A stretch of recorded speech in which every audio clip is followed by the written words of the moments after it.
Baiklah, pada kesempatan kali ini saya akan membahas bagaimana cara menggunakan assembly pada inventor.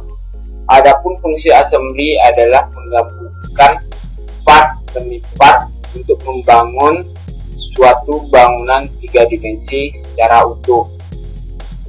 Langkah pertama yang harus kita lakukan, yang pertama kita harus membuat worksheet baru atau lembar kerja baru dengan cara new, klik new.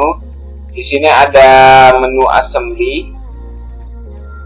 Di sini kita pilih standar mm.iam. Setelah itu kita klik create. Kita tunggu beberapa saat karena sedang melakukan proses. Nah, setelah terbuka di sini, untuk menaruh part untuk kita assembly, kita klik ini, klik menu plus atau icon plus. Yang di sini bukan yang ada arahnya, tapi yang di atasnya. Oh iya, sebelum kita melakukan assembly, kita harus membuat atau menyiapkan part yang akan kita assembly atau kita gabungkan. Di sini saya telah menyiapkan part-partnya tersebut. Partnya yang pertama itu fixture base. Ini merupakan base-nya, base dalam membuat assembly. Saya taruh di sini. Jika Anda ingin menambahkannya atau menambah part atau bendanya, tinggal klik di sini atau di sini, maka part atau benda tersebut akan bertambah. Jika Anda selesai, tinggal tekan escape pada keyboard laptop atau PC Anda. Tapi di sini saya hanya menggunakan satu part saja. Part base ya, maksudnya satu part base. Lalu saya klik lagi, saya mencari left side-nya, bagian samping kiri. Saya taruh di sini. Saya lupa, karena ini merupakan base daripada assembly, otomatis base ini mempunyai posisi yang tetap. Oleh karena itu saya akan mengujinya dengan cara membuat dia menjadi grounded, sehingga icon fixture base-nya itu ada gambar pakunya dan dia tidak bisa bergerak, digeser ke kanan maupun kiri, atas maupun bawah. Dia menjadi fungsinya menjadi ground. Setelah itu saya menambahkan part untuk samping kirinya. Saya butuh satu saja. Setelah itu saya akan menambahkan part untuk sebelah kanan. Tetap saya butuhkan satu saja. Nah, untuk mengassembly part-part ini, kita membutuhkan constraint. Fungsi daripada menu constraint adalah untuk menggabungkan part-part ini menjadi bangun rancang dimensi. Fungsi constraint ini adalah untuk menggabungkan part-part ini menjadi suatu bangun 3 dimensi. Di sini ada tipenya matte, angle, tangan, insert maupun symmetry. Di sini kita membutuhkan matte saja. Matte ini berfungsi untuk menggabungkan part ini berdasarkan sisi-sisinya saja. Setelah itu ada selection 1 dan selection 2, maksudnya selection yang pertama dan seleksi yang kedua. Setelah itu ada namanya solution. Solution itu terdiri dari matte dan flush. Matte ini mensejajarkan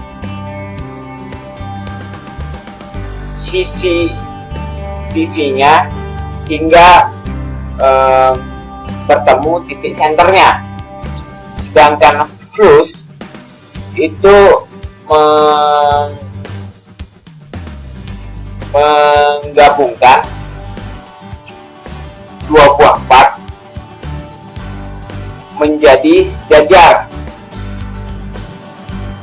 Hal yang harus kita lakukan pertama kali adalah melakukan solution match. Setelah itu kita gunakan flush.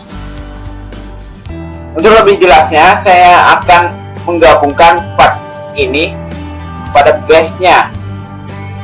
Langkah pertama, kita harus mencari titik sumbu part yang ini. Lalu kita gabungkan pada titik sumbu part base-nya. Terjadi adalah seperti berikut. Setelah itu kita oke. Setelah kita oke, part yang tadi saya assembly, saya constraint match telah bergabung pada base-nya. Tetapi masih bisa saya geser ke arah kanan maupun kiri. Ke arah atas maupun bawahnya tidak bisa. Karena mengapa demikian? Karena titik sumbu pada part ini telah bergabung pada titik sumbu yang berada pada part base-nya, sehingga jika kita gerakkan ke arah atas maupun ke arah bawah itu tidak akan bergerak.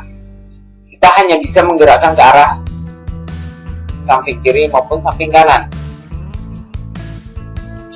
Agar part ini tidak dapat bergerak ke kanan maupun ke kiri, kita membutuhkan constraint lagi untuk menggabungkan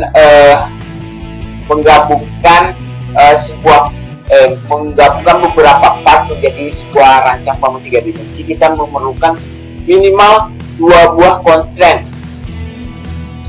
Yang pertama ini kan kita baru melakukan sebuah constraint.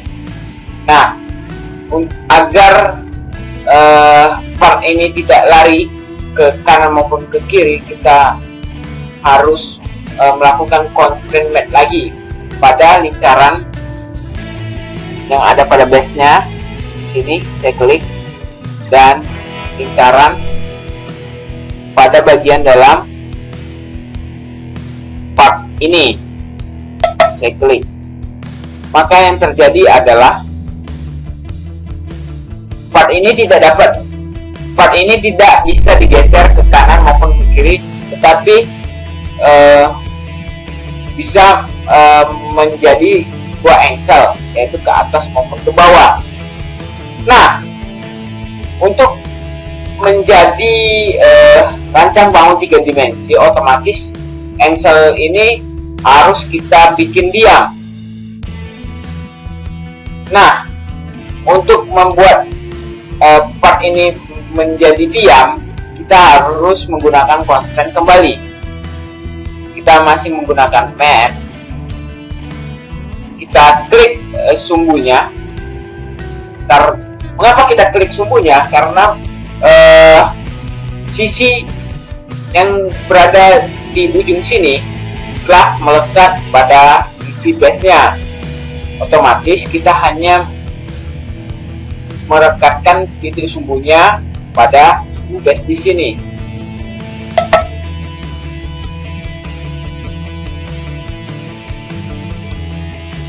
Setelah itu usai, otomatis part ini akan diam mengikuti base-nya, sehingga kita tidak dapat menggesernya kemanapun yang kita inginkan. Hal itu juga terjadi pada part yang berada di sebelah kanan ini. Langkahnya sama, kita menggunakan constraint match, kita cari titik sumbunya dan kita cari titik sumbu pada base-nya.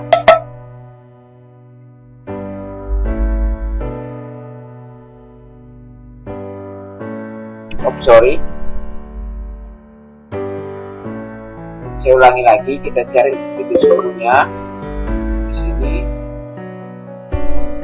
dan kita cari titik sumbu base-nya.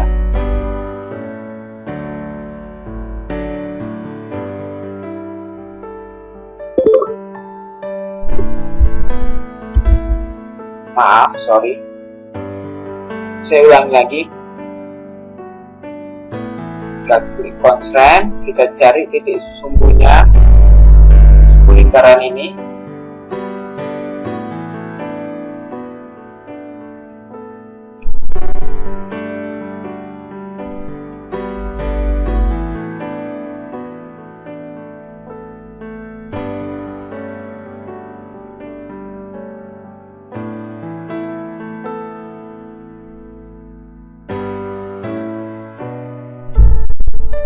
Maaf, kita coba ulangi sekali lagi. Kita taruh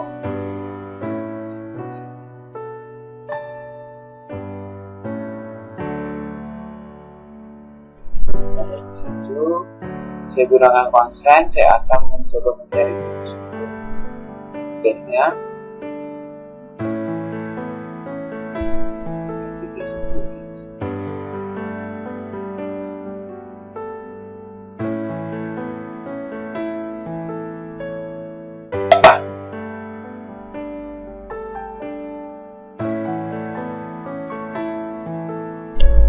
Setelah bertemu titik sumbunya, kita lakukan hal yang sama seperti yang kita assembly part yang ini pada base-nya, yaitu kita klik sisi putaran itu dengan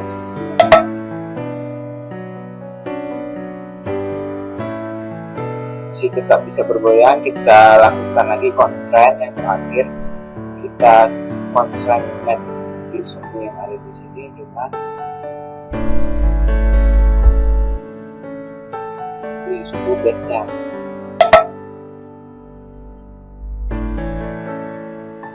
Nah, ini telah menjadi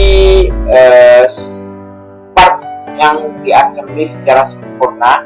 Mengapa demikian? Karena part yang kita assembly mengikuti base-nya, tidak dapat bergerak dengan leluasa, melainkan harus bergerak berdasarkan base-nya. Nah, di sini saya akan memberikan bagaimana cara memberikan baut pada lubang-lubang yang ada di sini. Langkah pertama yang harus kita lakukan adalah kita klik flash yang ada arah bawahnya tersebut, maka keluar icon flash from content center dan flash logic component. Tetapi di sini saya menggunakan flash from content center.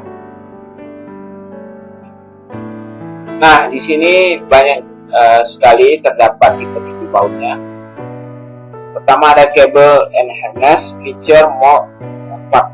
Tapi karena saya ingin menambahkan sebuah baut, saya klik cable and harness.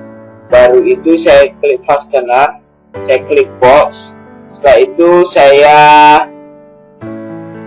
cari yang namanya Ford socket heat cap screw. Setelah itu saya klik, maka akan keluar screw seperti ini. Setelah itu saya akan menggabungkan screw tersebut pada lubang yang ada di sini. Adapun caranya, yang pertama itu kita cari lubang pullnya seperti ini. Nah, jika keluar tanda checklist berwarna hijau, artinya lubang tersebut telah sejajar dengan skrunya. Setelah itu kita klik saja. Langkah kedua, kita harus mensejajarkan skru ini pada tingkat kedalamannya. Saya taruh saja di kedalamannya di sini.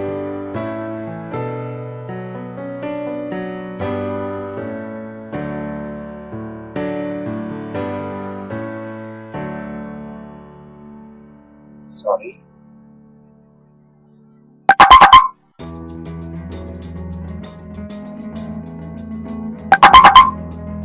Taruh di sini. Setelah itu saya klik change size. Ini berfungsi untuk mengubah size daripada bulir maupun permukaan skru tersebut. Di sini saya menggunakan M6. Itu saya apply dan saya OK. Maka skru tersebut akan masuk pada lubang yang telah disediakan. Adapun untuk melakukan penutupan lubang di sini dan di sini maupun pada sisi-sisi yang lain itu sama saja. Kita menggunakan screw, forge, and socket. Kita taruh di sini. Setelah itu kita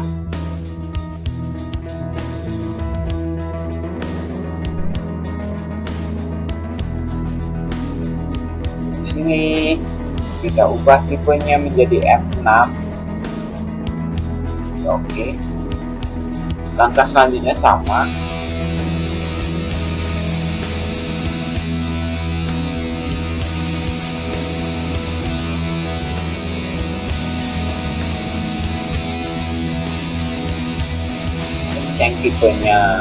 Change tipe skru menjadi F6.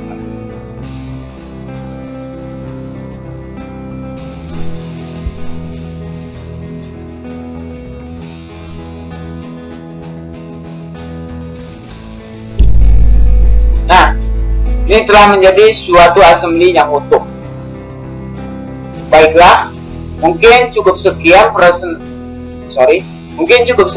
penjelasan mengenai cara mengassembly part-part menjadi sebuah kancang bangun 3 dimensi, dan juga bagaimana cara menggunakan fungsi screw untuk menutup lubang assembly. Cukup sekian dan terima kasih.